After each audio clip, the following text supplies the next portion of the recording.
আসসালামু আলাইকুম গাইজ। এখন বানাবো আমরা আলুর চাপটি। আলুর চাপটি বানানোর জন্য লাগবে গ্রেট করা আলু, পেঁয়াজ, হলুদ, মরিচের গুঁড়া, লবণ, ধনিয়ার গুঁড়া, জিরার গুঁড়া, একটু চাট মশলা, আর লাগবে ময়দা আর চাউলের গুঁড়া মিক্স করা। এগুলি আমরা একটু পানি দিয়ে মেখে দেব।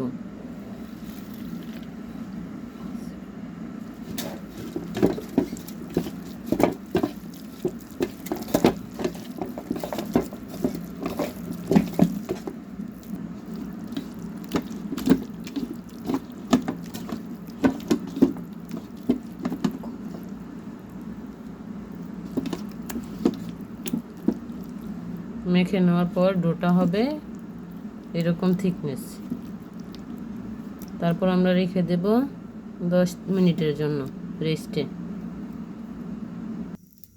চুলাতে বসিয়ে দিলাম একটি ফ্রাই প্যান। এখন এটার মধ্যে একটু ডো দিয়ে তারপর আমরা ছড়িয়ে দেব।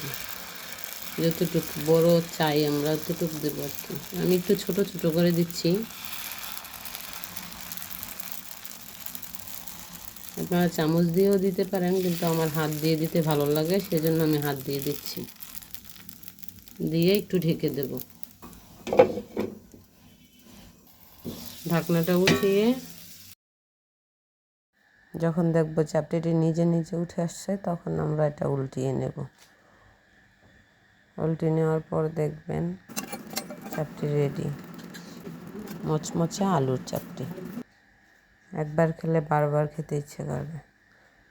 ভিডিওটি ভালো লাগলে লাইক, কমেন্ট, শেয়ার দিয়ে পাশে থাকবেন। আসসালামু আলাইকুম।